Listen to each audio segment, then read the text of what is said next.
Bonjour, merci de nous retrouver. On n'a pas beaucoup de temps à passer, mais je considère toujours qu'il faut qu'on donne un peu, qu'on partage un peu l'expérience et le savoir. Je suis un pasteur, petit-fils de catéchiste, voilà. Et nous ne partageons pas beaucoup. Quand je regarde ce que la communauté juive produit, vous savez ce qui maintient la communauté juive au top, hein, ce qui maintient la communauté juive, c'est le savoir. C'est le savoir. Les rabbins ont pour mission de partager le savoir, d'enseigner. Dans notre communauté aussi, en Afrique, il y avait cet espace-là qu'on laissait aux sages, aux doyens, aux mbambok, aux chefs. Il y avait des enseignants. C'est comme chez les juifs, les sages s'appellent les rabbis, les rabbins. Voilà. Donc, ils ont cette culture du partage des écrits.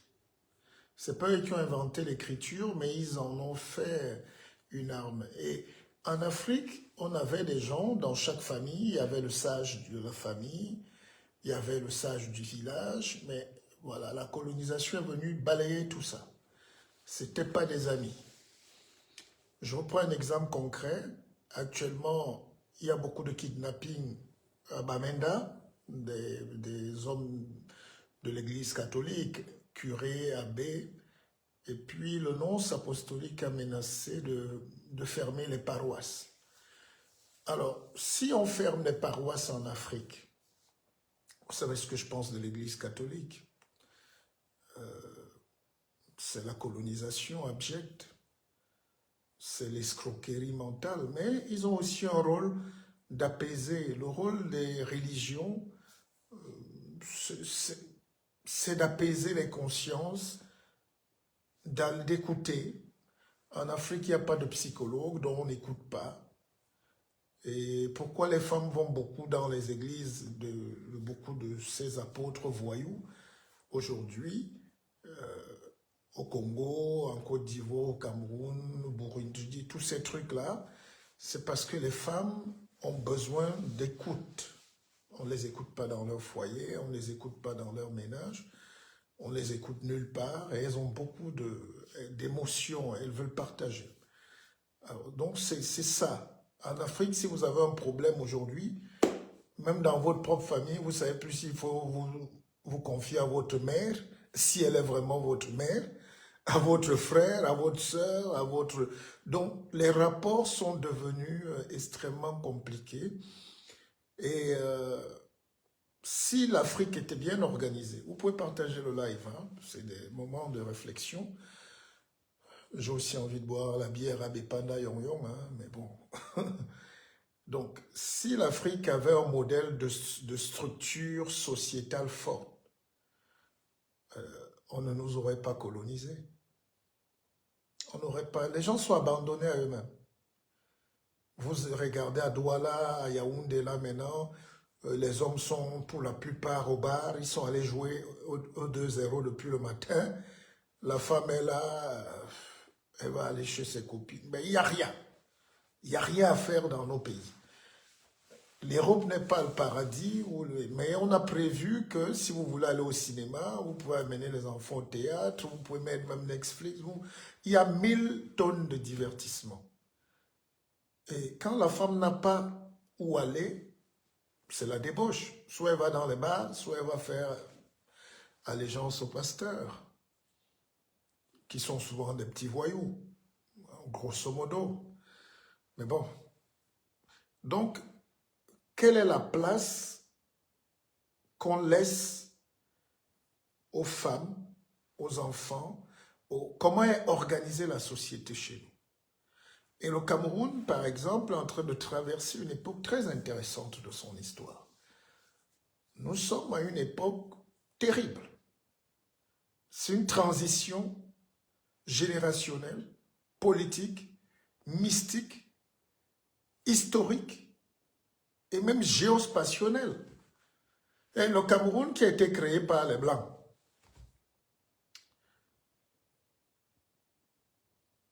qui n'a jamais appartenu aux Noirs, qui a été confié à un jeune comme Ahidjo, alors que c'est eux qui tenaient.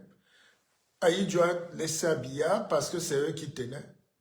Maintenant, Biya est en train de partir. Qui va tenir le Cameroun? Est-ce que ce leadership qu'on présente là, est-ce qu'on a...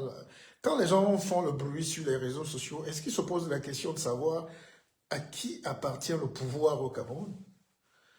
Moi, je ne peux pas me mettre là, parce que je l'ai fait avant vous, et me mettre à faire des reproches à Biya, Biya. C'est comme si on est des enfants. Je comprends, les gens ne sont pas au courant de leur histoire. C'est pour ça qu'ils cherchent un coupable.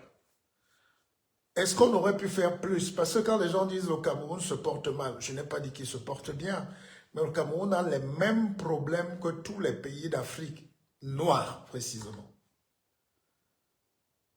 Il n'y a aucun pays d'Afrique noire qui dépasse le Cameroun. En termes d'intelligence, en termes peut-être pas d'infrastructure, mais en termes de construction de l'État, le Cameroun a copié l'exemple de modernisme, mais c'est appliqué sur le papier qui est difficile. Et moi, je ne peux pas faire de reproche à Ahidjo, parce qu'on ne s'en sortirait pas. Vous savez, à un moment donné, il faut oublier pour avancer. Mais les familles pauvres n'oublient jamais. Les familles noires africaines n'oublient jamais. Ils oublient le colon qui a mené l'église, qui les a tués et tué leurs grands-parents. Ils repartent remplir ces églises, mais ils ne pardonnent pas les failles que nous-mêmes on a pu avoir dans notre système. C'est Ahidjo qui a tué Wandier et tous les autres. Si on va dans ce système de revanchard, il n'y aura aucun Camerounais vivant. C'est Ahidjo qui a rasé mon village, qui a tué. C'est Ahidjo mais à un moment donné, on se dit, oui, évidemment, l'histoire n'est pas forcément heureuse. Qu'est-ce qu'on fait pour avancer? Est-ce qu'Ahidjo agissait de son plein gré ou c'était l'exécutant de la colonie? Les reproches qu'on fait à Paul Biya, c'est oui, il n'a pas fait les autoroutes, il n'a pas fait ceci, les sociétés ont fermé, mais vous ne dites pas que ces sociétés-là, c'est les sociétés françaises. Ce n'était pas les sociétés des Camerounais. C'est comme les gens parlent, on avait Camship. Camship n'a pas de bateau. Camship est ce qu'on appelle un affréteur. Donc, il loue les bateaux. Je ne sais même pas si ça existe encore. Mais Camship loue les bateaux qui ne lui appartiennent pas. Je discutais avec un musicien qui est aux États-Unis, qui a des limites, qui est un génie, mais qui a ses limites intellectuelles, qui disait qu'il y avait quoi avant.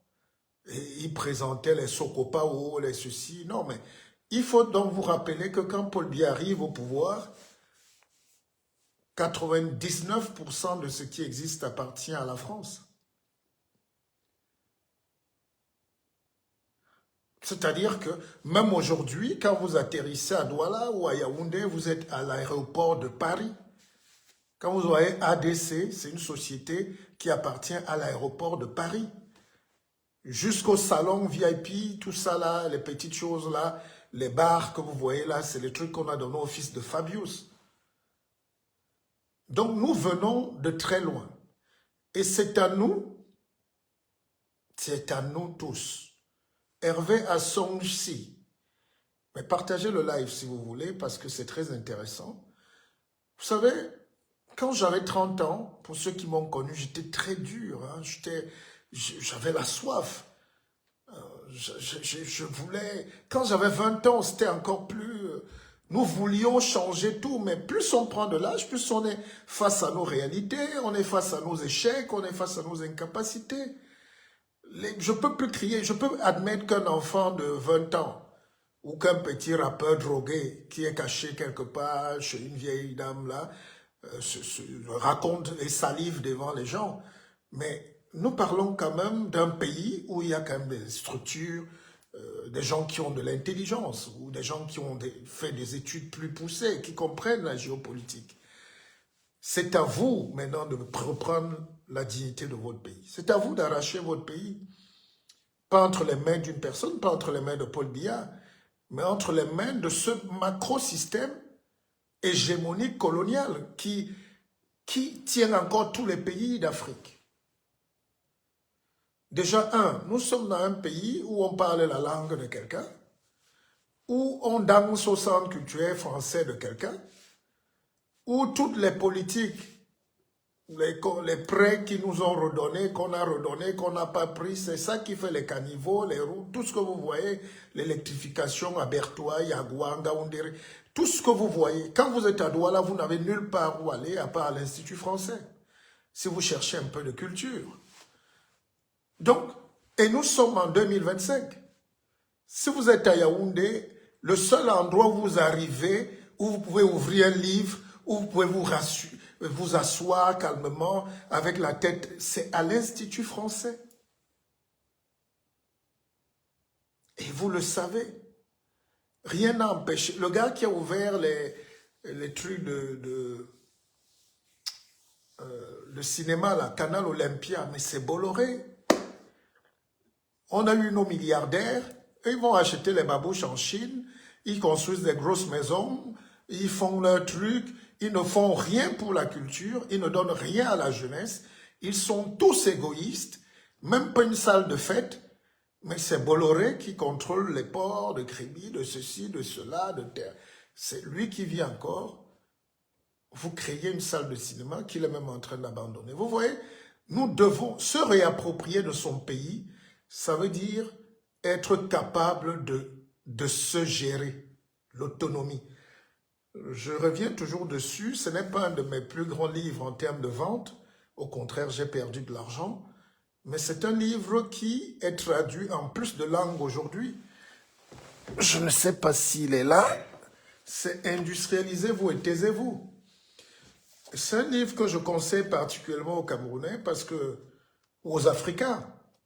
Il y a le président du Burkina Faso qui veut me rencontrer parce que il a découvert aussi, dans une sorte de sérendipité, que c'est l'industrie qui va sortir le Burkina Faso de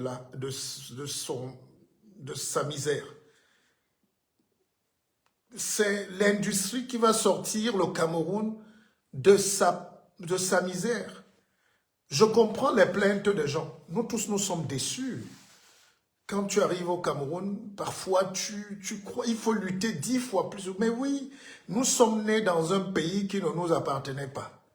Maintenant, notre génération, c'est là où moi je respecte beaucoup Biya, il s'est battu pour que le pays ne se disloque pas.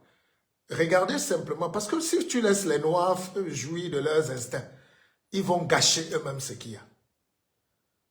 Je dis si les gens, bientôt tu vas entendre un gars va se lever et dire que lui il coupe le Nord. C'est ça qu'il y a déjà en projet. C'est pour ça que j'avais dit ici qu'il faut écouter ces gens. Mais ça ne veut pas dire que je supporte la destruction du Cameroun. Si vous vous laissez un peu là, donc je salue vraiment l'armée camerounaise. Nous sommes dépendants de l'armée à 90%. Vraiment, si vous écoutez ce live à côté d'un béret, ou d'un petit policier ou d'un commandant, donnez-lui une petite Guinness. Vraiment.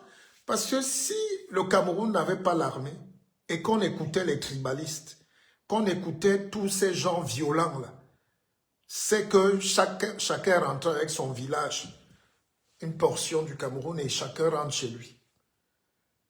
Donc il faut respecter cette idée d'avoir gardé le Cameroun. Parce que tous les pays occidentaux là, je n'accuse pas les gens, hein. Mais tous ces pays-là ne veulent pas voir un pays africain stable. C'est ce qui se passe au Maroc. C'est ce qui se passe, oui, avec ce que vous appelez là-bas l'enclave, le Front Polisario. C'est ce qui se passe au Mali. C'est ce qui se passe en Somalie. C'est ce qui se passe au Soudan. Dans toute cette zone du Sénégal jusqu'à la côte là-bas s'appelait le Soudan français de ce côté et le Soudan anglais là-bas. Donc, Pour que l'Europe existe, il faut qu'il détruise l'Afrique. Pour que vous voyez les lumières ici, en Belgique, en Allemagne, en France, partout là, là où vous venez vous cacher là, il faut que l'Afrique n'ait pas ses usines, que l'Afrique n'ait pas ses ingénieurs, que l'Afrique n'ait pas ses médecins. Alors, il y a Emmanuel, je suis là pour répondre à vos questions, mais vraiment, restons juste polis. Il y a quelqu'un qui dit, vous n'êtes pas sérieux, pourquoi négligez-vous le sujet des NAM, là, des ministres, les DG, au cadre? Mais, monsieur Emmanuel, si vous avez une question à me poser, posez-moi une question dans le plus grand respect, mon ami. Je ne suis pas propriétaire de l'ENAM. Je n'ai pas eu accès à l'ENAM quand j'étais plus jeune. Pourtant, tout le monde sait que j'étais le major au baccalauréat au Cameroun. J'aurais pu avoir accès à ces écoles, à l'ENAM, je ne sais pas. Mais je n'en fais pas, une fixation. Donc, si vous avez un problème, posez-le calmement, mais ne m'indexez pas. Vous me dites, je ne suis pas sérieux. Qu'est-ce qu'il veut même dire par là? Les hauts cadres, leurs enfants, je ne comprends pas bien. Mais grosso modo, qu'est-ce que vous voulez dire? La polémique aujourd'hui, c'est que les enfants des grands sont dans les grandes écoles. C'est ça? Ok, mais je vous réponds. Quand l'enfant de Roger Mila joue au football, quand l'enfant de Toé à Barcelone, je ne sais pas quoi là, quand l'enfant de Oman Kanabik est là-bas, en Turquie, quand il est professionnel ou à l'équipe nationale, ça ne vous gêne pas, n'est-ce pas? Le problème plutôt, et c'est là où il faut poser le problème, c'est la répartition des places, le mérite, les quotas. Vous savez, c'est un ami qui est venu me dire un jour que non, il y a un colonel qui a mis tous ses enfants à l'EMIA ou en général. Il y a même, à l'EMIA même, vous allez voir qu'il y a le général Mpaï, son fils est colonel et son fils est déjà allé en retraite. Ou il va en retraite là parce qu'il est colonel. C'est ça? Oui, mais c'est les systèmes. Mais ce qui peut me toucher, parce que moi, je suis orphelin, par exemple. Je suis le produit de ce Cameroun, de l'abandon aussi. Mais je ne vais pas rejeter la faute sur quelqu'un d'autre. C'est le destin. Maintenant, est-ce que les fils des ministres et DG qu'on a mis à l'ENAM, là, est-ce qu'ils ont le mérite? C'est ça qu'il faut poser comme question. Si vous voulez faire des recherches, allez nous fouiller leurs relevés. Allez nous fouiller déjà leurs notes. Allez nous fouiller parce qu'on ne va pas jeter un grand manager parce qu'il est fils de ministre. On ne va pas écarter un enfant parce qu'il est fils de DG pour un concours. Ce qui peut être choquant, et ça je l'ai dénoncé avant vous, je pense que beaucoup chassaient encore les rats à Fondiomonquette, et aujourd'hui se découvrent hommes politiques ou opposants. Regardez si dans le parcours des gens qui ont pris les places, qu'on dit fils de tel, il n'y a pas des gens qui ne méritent pas d'être là. Deuxième chose, est-ce qu'on a donné toutes les places aux enfants d'eux et on a oublié les enfants de pauvres?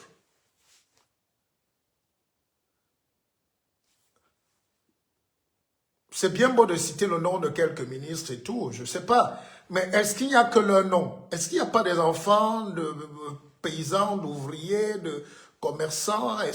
C'est ça le danger peut-être qui nous guette au Cameroun. Mais tout ça, ça s'appelle une administration fonctionnelle. Ce qui est gênant au Cameroun, c'est que les gens parlent de cause. Non, les gens parlent de conséquences, pardon. Ils ne parlent jamais de cause. Les Noirs, en général, ne veulent pas réfléchir. Tout le monde prend un raccourci, il donne la conclusion. Est-ce que le problème au Cameroun, c'est un problème générale? Est-ce qu'on n'a que pris les enfants des directeurs, des généraux? Ou est-ce qu'il y a quand même des enfants aussi? Faites vos enquêtes et là on en parle. Je pense que quand on dit les causes, quand il y a la guerre mondiale qui a éclaté, la première et la seconde, ce qui était important, c'était les causes lointaines. Les causes immédiates, c'est à tout moment. Mais les causes lointaines, c'est ça qui intéresse. On vient d'où? Et c'est ce que j'essayais de vous expliquer. Moi, quand je passe aujourd'hui à Edea, Edea qui est mon village, ressemble à un cimetière. Le cimetière, pourquoi? Parce que les Blancs sont partis. Manu Dibangola dit, Bakalaba Tipe, Dende Bisson à Bissau et Africa. Où es-tu? Est-ce que le Cameroun, est-ce que les Camerounais ont le niveau intellectuel, spirituel, mystique requis pour être grand? Est-ce que vous avez le niveau pour gérer un pays? C'est ça le problème. Partagez un peu ce live. Biya est en train de partir. Hein? Biya, pour moi, il a fait sa part. La question qu'on vous pose, chers Africains, est-ce que vous avez le niveau intellectuel pour bâtir un pays? Est-ce que vous avez le niveau de foi, de spiritualité nécessaire pour bâtir, pour construire un pays? La preuve, si on écoutait les Camerounais là, même les immigrés qui ont fui le pays et qui sont demandeurs d'asile en France et partout là en Belgique, ils veulent que le pays se gâte. Le peu qu'il y a déjà là, tout le monde veut que ça se gâte. Donc si le blanc quitte, j'ai posé une question hier qui faisait rire, ou ce matin d'ailleurs, ou cette nuit, je ne sais plus, je travaille un peu tout le temps ces temps-ci. Je n'ai pas vu ma propre épouse, parce que je n'ai pas le temps, je suis dans mes pensées là. J'ai dit, si on retire la France du Cameroun, vous pouvez vivre. Les gens ont commencé à crier, à insulter. Non, mais vous ne pouvez pas être épidermique à ce niveau. Hein? On ne peut pas être un pays de petites personnes comme ça. Je n'insulte personne, mais il faut qu'on se parle vraiment. Aïdjo était là. Je vous explique qu'Aïdjo est un gamin de 27, 29 ans à qui la colonie lui dit tu m'exécutes tel, tu exécutes Moumié, tu fais ça, d'accord?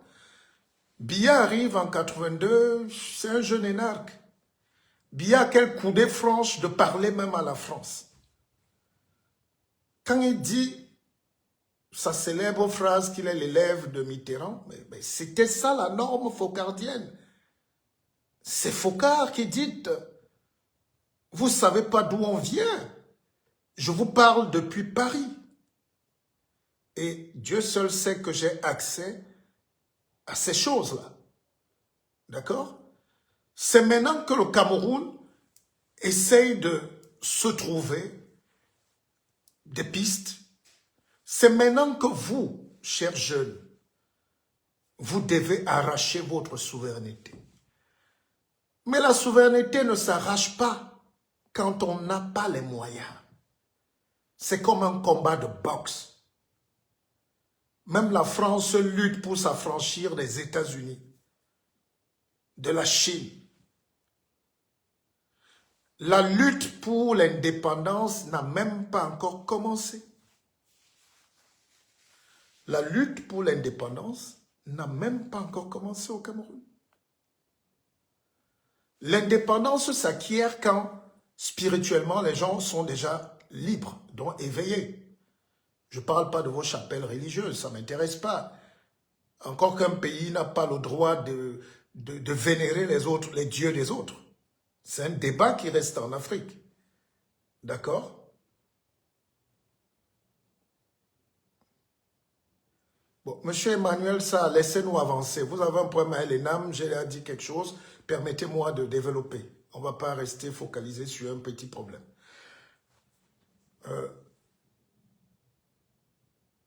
Je vais vous expliquer ce que c'est que la réussite chinoise en 2 minutes, si vous avez le temps. Si vous me faites aussi le plaisir de partager, de regarder sans vous cacher, d'être honnête envers vous-même et de dire ce bout de réflexion peut être servi au grand nombre. Parce que si c'était la danse, si c'était Tchakala VIP, c'est qu'on est à 10 000 vues là maintenant. D'accord? Bon, donc je ne mettrai pas le doigt dans l'ondolé, rassurez-vous. Mais il faut savoir que les Chinois ont eu la conscience de ne plus appartenir à quelqu'un. Et c'est ce même débat-là que je suis en train de vouloir instaurer au Cameroun. Si la France se retire du Cameroun, est-ce que le Cameroun peut vivre pendant 2 jours ou 24 heures? Voilà les vraies questions qu'il faut se poser aujourd'hui pour voir votre niveau d'autonomisation. C'est-à-dire que si aujourd'hui la France reprend ses aéroports, si la France reprend ses ports, parce que Bolloré est toujours dans le port, et de Douala et de Kribi, même s'il sort de Douala, là, il reprend là-bas à Kribi, ils ne perdent jamais. Bolloré contrôle la Socapam, les Socapam, même s'il a donné un peu à une société belge et tout, mais il est là, c'est lui. C'est parce qu'il est condamné en France qu'il évite la justice, donc il cède. C'est Total qui est devenu Peremco. Donc Total est toujours Peremco. Donc c'est eux qui contrôlent le pétrole. Parce que le Cameroun n'a aucun moyen d'aller puiser le pétrole. Ni en haute mer, ni nulle part. C'est la France qui exploite le pétrole parce qu'elle a de la technologie, elle a de la ressource, elle a les brevets d'exploitation. C'est elle qui a dit qu'il y a le pétrole. Ce n'est pas vous. Maintenant, on peut continuer et on va dormir là-dessus. PHP, compagnie fruitière de Marseille. Paul Eric Kingan est mort parce qu'il a dénoncé à son niveau, mais voilà. PHP a pris la moitié des terres de mon village, donc la moitié de mes propres terres. Mais c'est la compagnie fruitière de Marseille. Voilà. Donc, Sosucam, c'est la famille Villegrain. Et on va dormir là, toutes les compagnies d'assurance, là, à part la compagnie de M. Loé. Mais les AXA, les ceci là, les tout cela, tout ce que vous citez là, c'est la société française qui assure toutes les compagnies au Cameroun. Il y a un GMC pour les travailleurs, mais ça c'est des petits assureurs. Donc quand quelqu'un tient la banque, l'assurance et sa monnaie, la BEAC, vous commencez à réfléchir à comment faire pour commencer à créer votre pays. Et c'est là où les gens fuient la réflexion, parce que c'est difficile. Hein? C'est difficile. Donc, on mettait donc les Chinois dans un système d'esclavage, de ce qu'on appelait la guerre d'opium. Les Anglais cultivaient l'opium et ils ne pouvaient pas amener l'opium chez eux, dont la drogue en Angleterre. Il fallait qu'ils la vendent aux Chinois. Et toute la population chinoise était droguée, affamée. Et quand Mao arrive au pouvoir en 1948, vous connaissez la suite, il dit c'est terminé. On va commencer par recréer le nouvel homme chinois. La Chine était déjà une superpuissance il y a 5000 ans. Il y a 9000 ans, il y a 3000 ans, avant votre truc de Jésus-Christ, tout ce que vous citez, la Chine avait déjà les routes de la soie qui sont en train de recréer aujourd'hui. D'accord?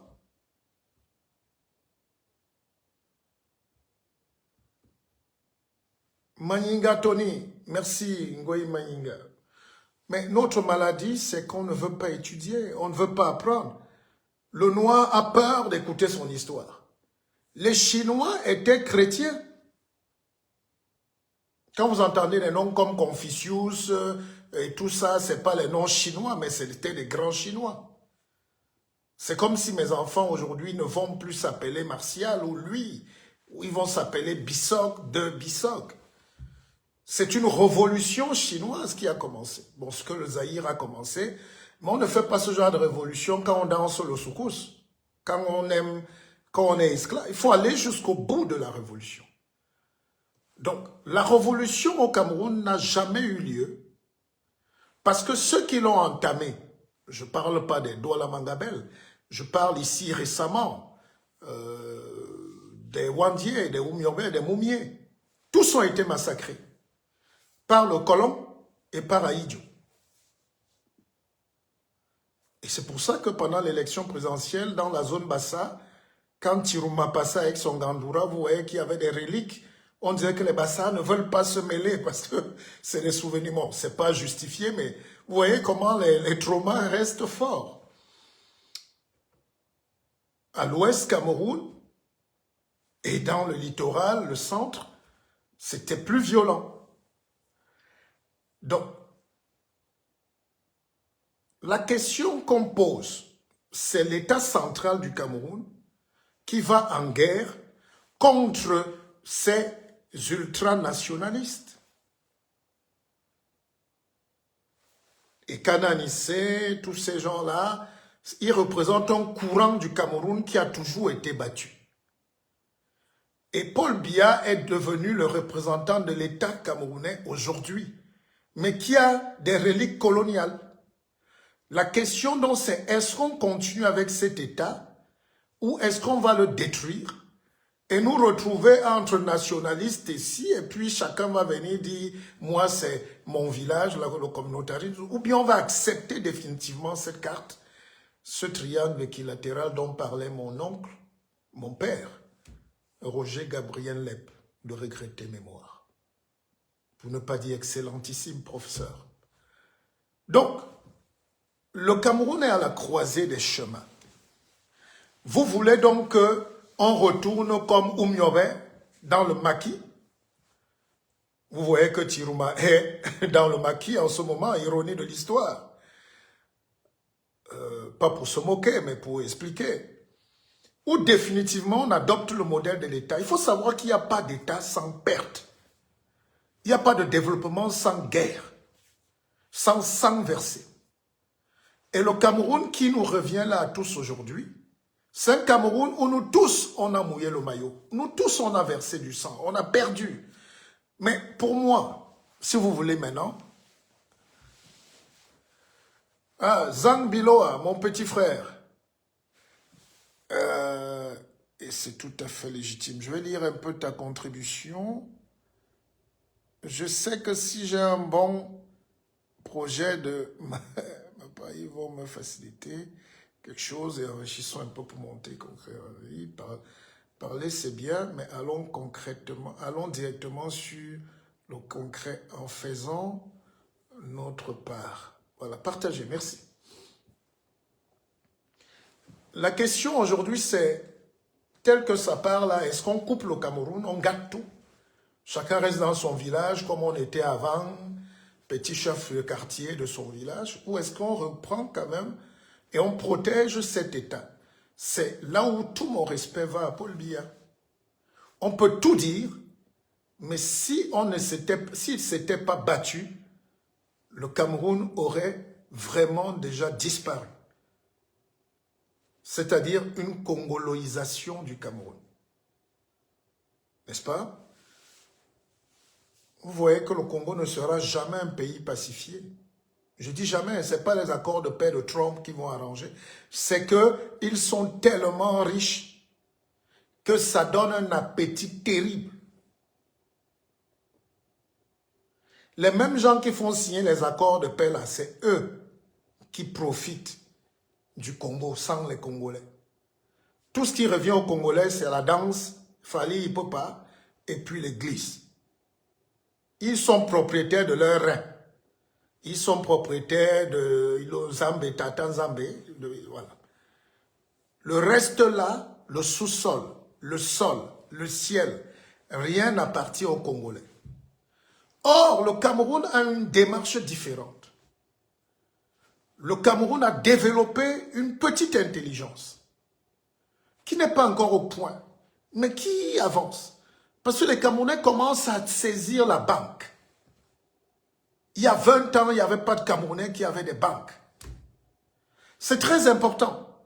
On n'est pas encore à l'étape de contrôler le CFA, mais on est déjà à l'étape d'avoir quand même l'outil. Maintenant, il faut dépasser ça parce que le CFA même est mort. Les premiers intellectuels qui commencent à parler du CFA au Cameroun et en Afrique, c'est moi. Je ne parle pas de nos aînés, les Tchéndjian Pouemi, hein, les génies d'un autre temps. Je dis, mais avec Afrique Média, avec nous, c'est nous qui avons ouvert ce débat sur le panafricanisme en général. J'en étais le pionnier, pour ne pas dire l'instigateur. Maintenant que le Cameroun commence à ouvrir ses brèches, où on commence à avoir des bases de... C'est ça la spiritualité. Quand tu as l'argent, tu es spirituellement libre.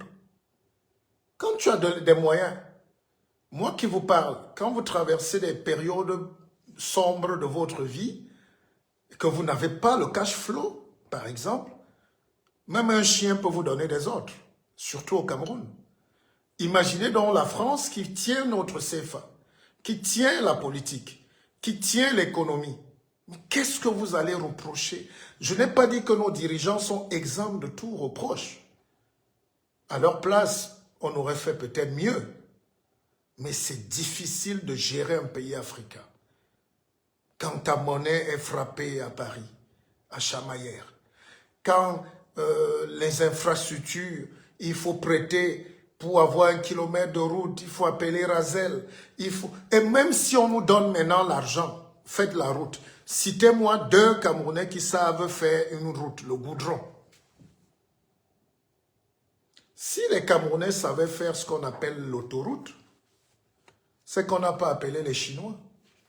Vous voyez donc que ce qui nous arrive, c'est que quand tu appelles quelqu'un, tu demandes de l'aide. Tu veux l'argent, non le prêt. Il te donne le prêt. Et tu dis encore que donne-moi encore la société qui va réaliser la route avec le prêt. Ça fait 2 prêts que tu ne peux jamais rembourser. C'est pour ça que l'autoroute coûte cher. Et les Camerounais se plaignent comme s'ils ont mis l'argent là-dedans. Les soirées africaines ici que les Camerounais font, il y a 3000 personnes qui payent les champagnes à 500 €. Ils circulent là-dedans facilement en une soirée. 300, 400 000 €. Vous savez que 400 000 € construisent un dispensaire. Ou 5 dispensaires au Cameroun. Cette responsabilité-là, vous attendez que ce soit un don de l'Union européenne? Et quand l'Union européenne vous fait un don, elle vous exige aussi comment danser. Le don va avec la danse. C'est ce que vous oubliez. Là où les Chinois ont refusé toute l'aide, et ils se sont mis à travailler comme des animaux. En 1982, il n'y avait que des vélos à Pékin. Quand à Yaoundé, il y avait déjà des nouvelles Mercedes. À Douala, il y avait déjà des Mercedes 6 portières. Les Chinois étaient à vélo. Aujourd'hui, au Cameroun, ça va à vélo. Alors qu'en Chine, ils sont déjà au-dessus du lot. C'est pas bien dit, ça? C'est pas un cours magistral que je vous fais? Quand j'écris un livre comme ça, où je dis que nous devons apprendre de la méthode la plus universelle de la thermodynamique. Vous ne pouvez pas parler de développement sans industrie. Vous ne pouvez pas parler d'industrie sans la thermodynamique, qui est la loi la plus dure et la plus forte de l'entropie. La loi de la relativité restreinte et de la relativité générale. C'est ça qui donne l'énergie.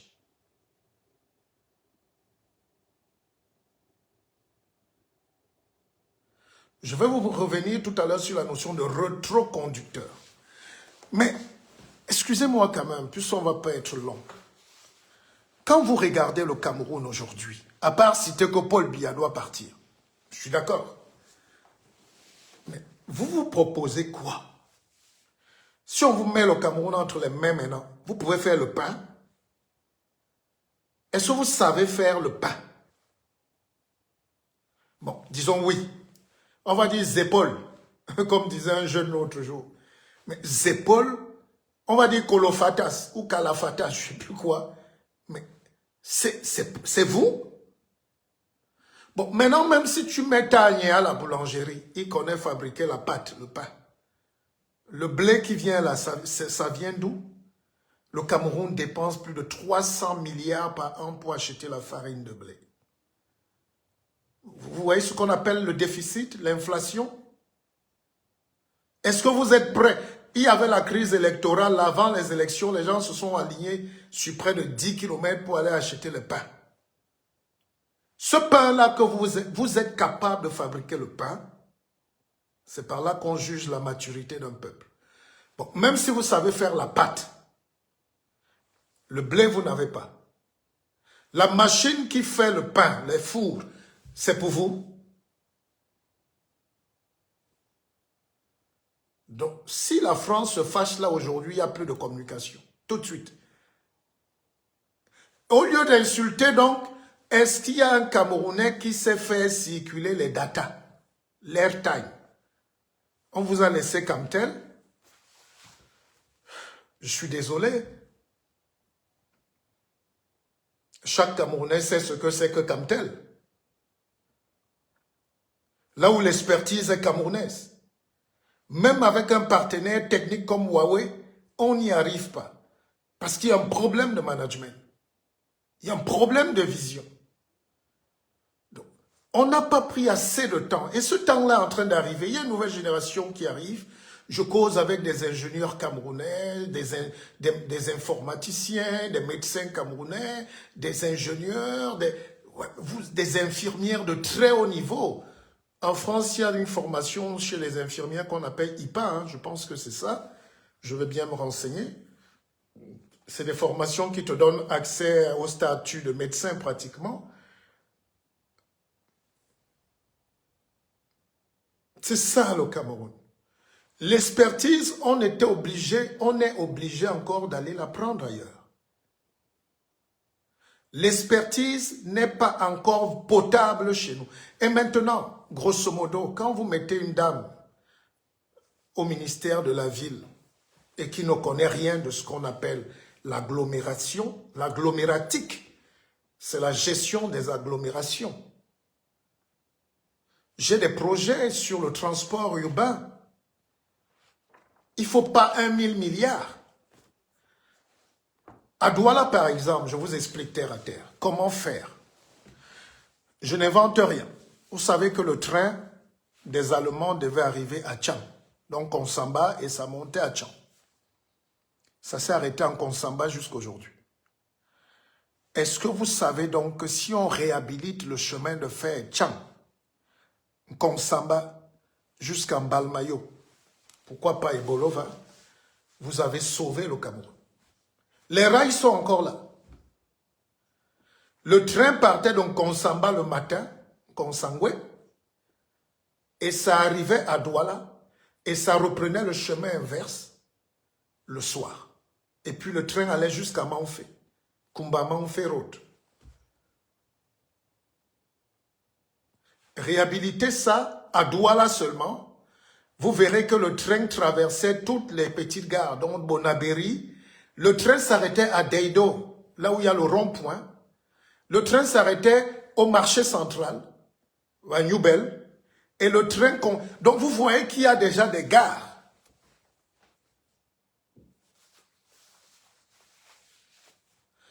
Oh, il faut réhabiliter, mais il faut avoir déjà un maire qui comprend ce que c'est que le développement. Là où les Camerounais sont bloqués aujourd'hui et coincés, c'est qu'ils ne savent pas ce que c'est que le développement. Personne n'a réfléchi sur le futur. Et c'est là mes travaux. Je suis en train de travailler. Attendez, je vous montre. C'est pas pour fanfaronner, mais je suis en train de me documenter sur le Cameroun, ma vision du Cameroun dans les 50 prochaines années. Voilà. Quelqu'un dit pas de génération spontanée. Quel processus a mené à la Camère? Oui, mais vous n'avez... Monsieur Soso, j'ai bien peur que vous n'ayez pas compris grand-chose, cher frère. Le processus qui a mené à la Sonara, à la Camère, c'était un processus de planification de la France au Cameroun. La France avait déjà développé son économie par la planification. C'est De Gaulle qui donne ce travail à Giscard d'Estaing, qui est son ministre. Trace-moi, planifie-moi la France. Crée-moi les usines. Réfléchissons. Et comme c'était leur colonie, ils se sont dit, ils vont développer ça aussi au Cameroun. La LUCAM, la Sonara.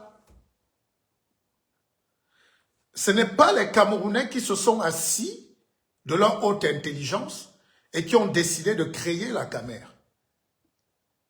La Camère, Air France était actionnaire, majoritaire même. Fouillez bien. C'est Air France qui a créé Air Afrique. Et c'est l'échec de Air Afrique qui amène Ahidjo, sous les conseils de la France, à créer un couloir qui s'appelle la Cameroon Airlines. Et tous nos pilotes sont d'ailleurs formés où? Donc, si vous n'acceptez pas ça, maintenant, Paul Biya a fait sa part. La nouvelle génération qu'on incarne tous. Moi, j'ai 50 ans. Je ne sais plus si on doit m'appeler jeune ou vieux ou jeune vieux. Mais c'est ça qui est intéressant. Qu'est-ce que nous proposons pour demain? Quelle est notre vision? Là où on devait venir à la télévision, donc expliquer, ou dans les médias, ce que nous pensons de notre pays, c'est là où les gars nous ramènent les débats de « Oh, lui, il est Bafang. Oh, lui, il est Mbouda. Oh, lui, il est Bassa. Lui, vraiment, nous, les Boulous. Nous. » Mais les gens retournent plutôt dans leur forêt. Là où il faut donner des assurances pour entrer dans le futur. Est-ce que vous comprenez un peu ce qui nous attend? Quel est le projet politique que nous avons pour le Cameroun? Vous avez écouté tous les candidats à l'élection présidentielle. Aucun n'a parlé de l'avenir de la monnaie. Vous savez qu'on ne peut pas être un pays autonome sans politique monétaire. La politique monétaire, c'est le budget et la monnaie. Mais nous, on n'a que le budget. Comment tu veux te développer si tu n'as que le budget? Si tu ne peux pas gérer ta planche à billets, ta capitalisation boursière, tes actions. La Chine prête 200 milliards de dollars aux États-Unis. Donc, la finance même peut se jouer avec le dollar, étant au Cameroun. Quand vous avez des actifs, quand vous avez le sous-sol qui est bien géré, parce que vous avez la maîtrise de la transformation, de la filiale. Paul Biya a créé la Socamine. Mais à quoi va servir la Socamine si un Camerounais ne sait pas ce que c'est qu'une mine? De fer, de cuivre, de zinc, de cobalt. On va toujours appeler une société australienne, Rio Tinto, ou une société chinoise qui va commencer à exploiter et qui va nous donner ce qu'elle va donner. Quand elle va prendre 1000 tonnes, elle va dire que c'était 50 tonnes. Donc, si vous ne créez pas vos universités, vos écoles, votre intelligence, vous ne pouvez pas vous dire que vous gérez un pays.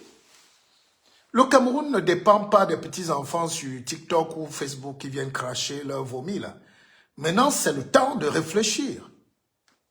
Concrètement, où sont les ressources dont nous disposons?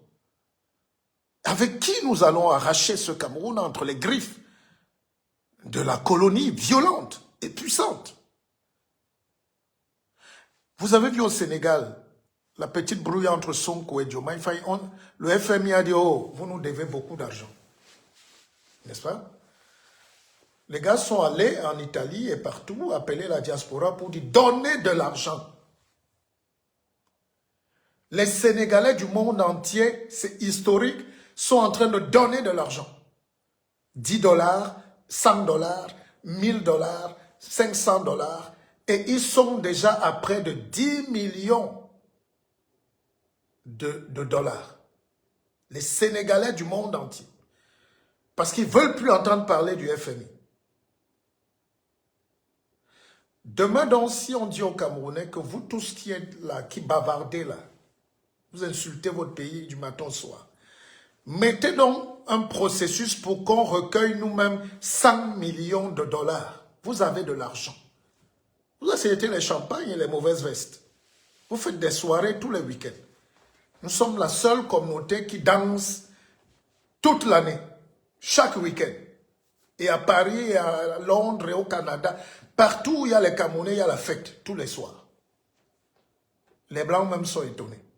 Il y a un rapport en France qui dit, mais les Africains, là, les Camerounais, là, prennent l'argent. Mais la conscience chinoise dont vous parlez, c'est qu'à un moment, chaque Chinois est devenu actionnaire de la Chine. C'est ce que les Sénégalais sont en train de faire. C'est ce que les Camerounais... Je suis d'accord qu'il faut peut-être un nouveau leadership, management politique. Je suis d'accord qu'il faut une nouvelle proposition de société. Mais voilà des sujets. Vous ne pouvez pas fuir, aller vous coucher et dire que les autres vont venir développer votre pays et ils ne vont pas gagner. J'ai écrit un livre qui est dans mes archives, là, que vous avez beaucoup, certainement à la maison, qui s'appelle « La France et nous », dont une partie des travaux a servi à rédiger ce fameux rapport Macron, tout ça là. Allez le lire. Faites-moi plaisir. La France n'est pas notre ennemi. L'Angleterre n'est pas notre ennemi. Aussi vrai qu'Aïdjo a égorgé les leaders de l'UPC, on n'a pas chassé ses enfants à Bafoussam. C'était un contexte politique. Pour moi, la France est une chance à qui sait bien réfléchir. La France, l'Allemagne, l'Angleterre, tous ces pays-là, c'est des opportunités pour qu'on s'accroche. Et l'erreur de ces gens-là, parce que ce n'est pas un cadeau, écoutez bien, on ne fait pas, la France ne nous fait pas de cadeau. Elle revient en Afrique parce qu'elle est détruite de l'intérieur, elle est détruite par la Chine, elle est obligée de revenir. Parce que le mauvais cœur des Français, des Anglais et tout, c'était qu'on ne donne plus ça aux Noirs. On amène nos sociétés en Chine. Et là-bas, en Chine, les Chinois les ont dans le corps. Les Chinois ont fait ce que l'Africain n'a pas pu faire.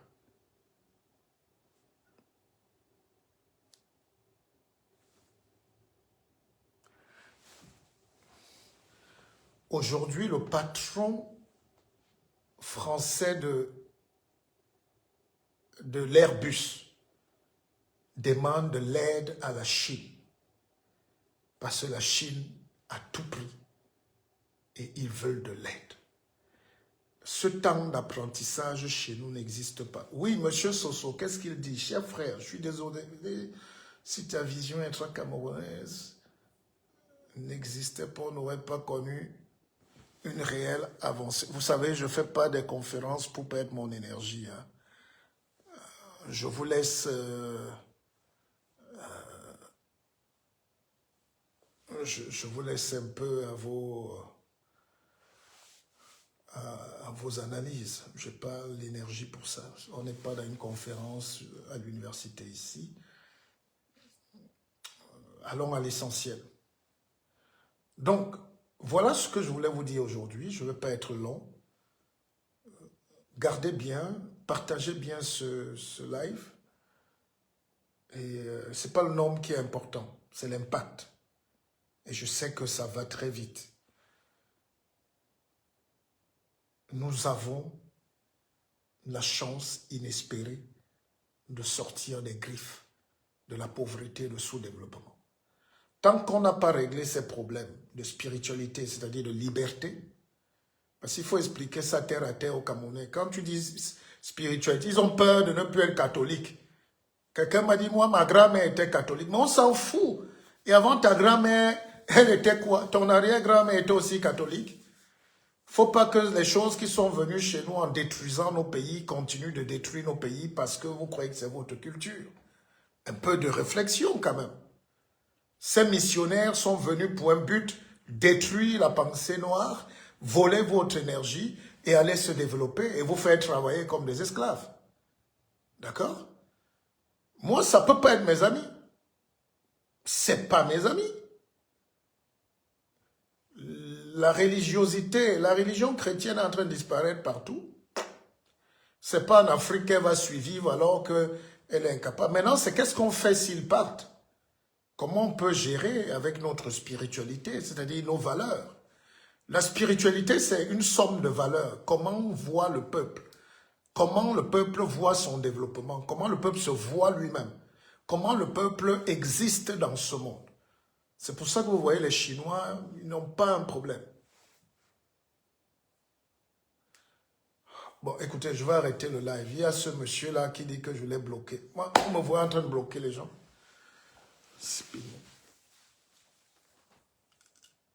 Ce que je voulais vous parler de la notion de rétroconducteur. On a la possibilité, chers Africains, écoutez-moi bien, je vais m'arrêter là. Ça, c'est un cours de développement personnel. Vraiment, coupez cette partie-là.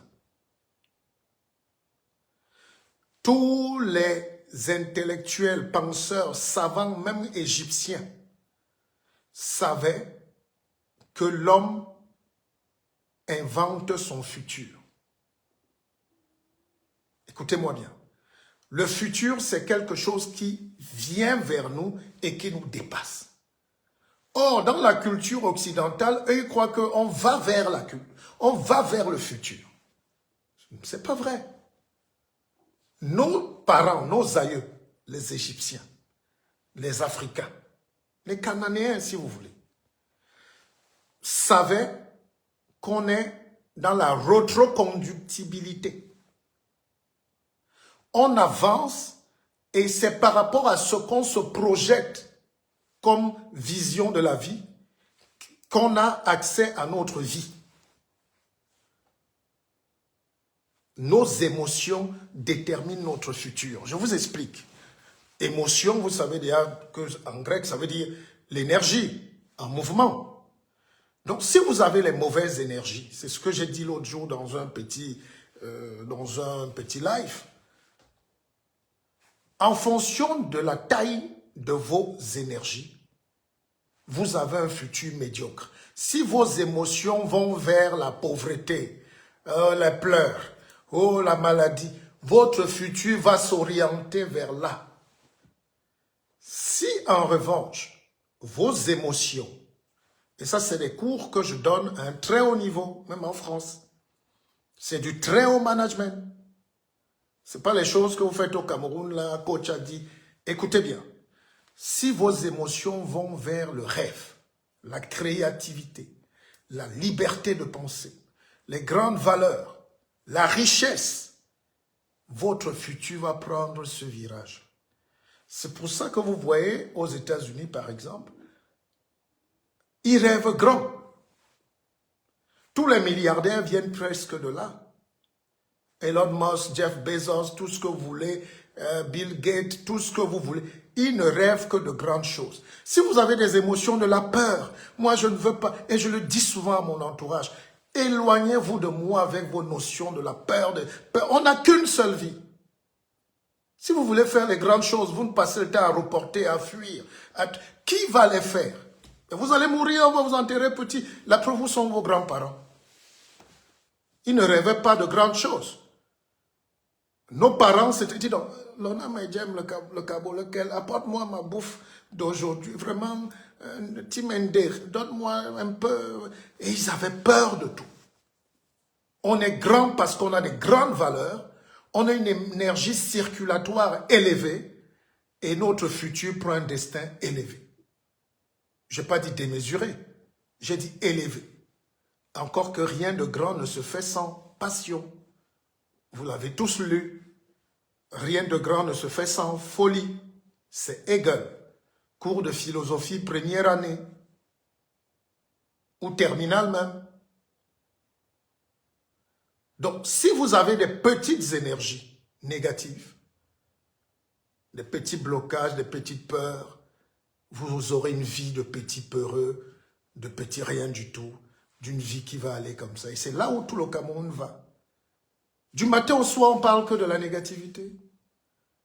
Il est rare, quelqu'un m'a écrit le guide, je suis tombé sur vous, je ne sais pas si vous êtes Camerounais, mais c'est la première fois, on ne parle que chez nous de la guerre civile, on va à Tirouma, dit qu'il y a la guerre, la misère est partout, on va...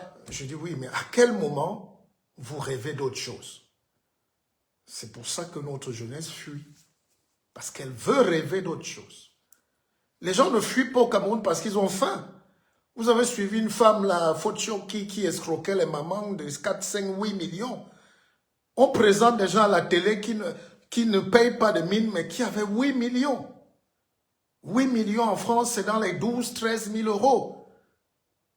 Et c'était des taximans, des sauveteurs, des chauffeurs, mais qui avaient 12 millions d'économies pour faire voyager un enfant ou deux. Mais pourquoi ils mettent leurs économies pour fuir? Parce que leur énergie sur place n'est pas une énergie de la grandeur. Ils peuvent aussi développer même un centre touristique avec 10 millions et les étrangers viennent du monde entier venir visiter. Et vous n'aurez pas 10 millions, mais 250 milliards. Donc, c'est une question de vue de l'esprit. Et le temps de Paul Biya, qui est un temps limité dans le temps déjà, ce n'était pas une époque où il rêvait grand. Il rêvait à protéger ce qui est essentiel, le pays. Il rêvait à sécuriser, à gérer avec le FMI. Nous, on arrive de mon pouvoir, on est dans une économie crypto-monétaire, on est dans une économie crypto-technique. Tu n'as même plus besoin. On peut, avec la crypto, des universités de crypto-monnaie existent. Des petits-enfants de 12 ans aux États-Unis gagnent 1 milliard de dollars. En Chine, on ne paye qu'avec la crypto-monnaie. C'est la nouvelle économie. Donc, personne ne peut plus dire le CFA nous a empêchés. Puisque quand tu payes tes actions en crypto, c'est dans ton téléphone. C'est du virtuel, mais c'est de l'argent. À Singapour, c'est la crypto-monnaie. Mais qui étudie la crypto-monnaie au Cameroun?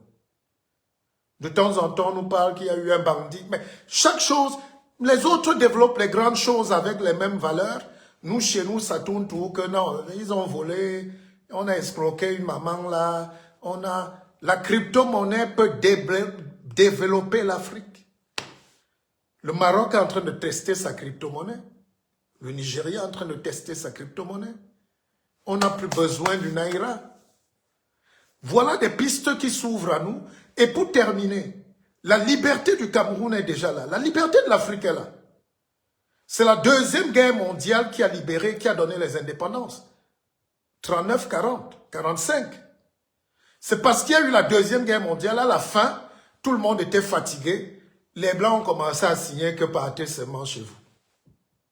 C'est la même chose qui est en train d'arriver. Regardez comment la France se bat. Macron est à l'île Maurice, il va à l'Afrique du Sud supplier, il est au Gabon là pour... C'est la débandade. Et ici en France, on a demandé, le chef d'état-major a dit aux enfants français, vous allez mourir bientôt. Il a dit aux parents, apprêtez-vous à perdre vos enfants. Et vous savez que la France ne peut pas gagner une guerre si elle ne s'accroche pas sur l'Afrique. Et quand on a déjà toutes ces données-là, c'est ça la géostratégie. Il faut peut-être aider la France encore, oui, comme ailleurs, moi je ne sais pas. Moi je ne dis pas non, mais la contrepartie sera quoi? L'Afrique va donner quoi? Et qu'est-ce qu'elle va gagner? Et maintenant qu'il n'y a plus personne, la liberté du monde est déjà acquise.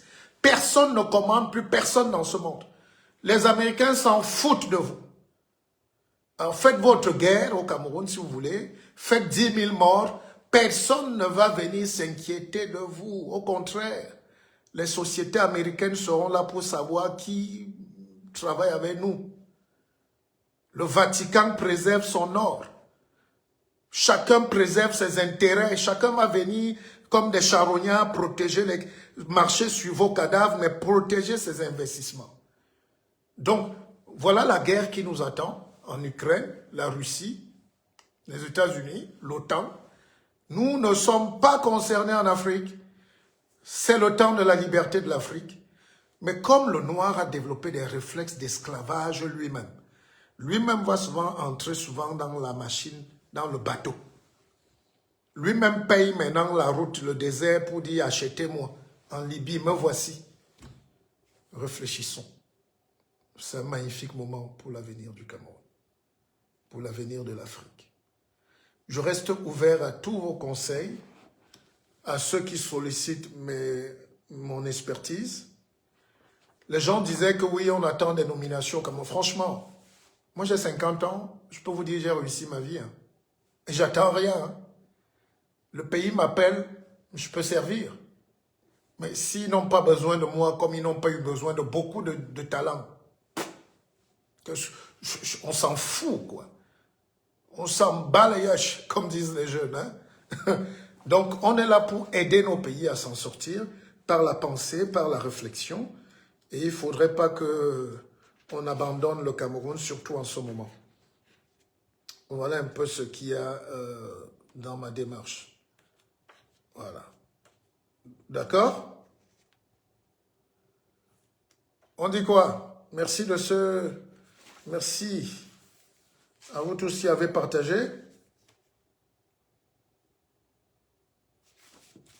Merci à vous tous qui me donnez le courage de continuer. Ce n'est pas évident. On ne sait jamais si les gens sont embêtés ou si les gens aiment. Je ne sais pas si les gens aiment. Je vous donne déjà en entrée la formule du second principe de la thermodynamique. C'est ce que j'ai écrit dans ce livre. On doit enseigner ça à tous les élèves. Tout en vous précisant que c'est la loi de la physique la plus puissante du monde. Si vous ne maîtrisez pas la thermodynamique, vous ne pouvez pas faire démarrer un moteur. Tous les Africains doivent maîtriser ces valeurs scientifiques immuables.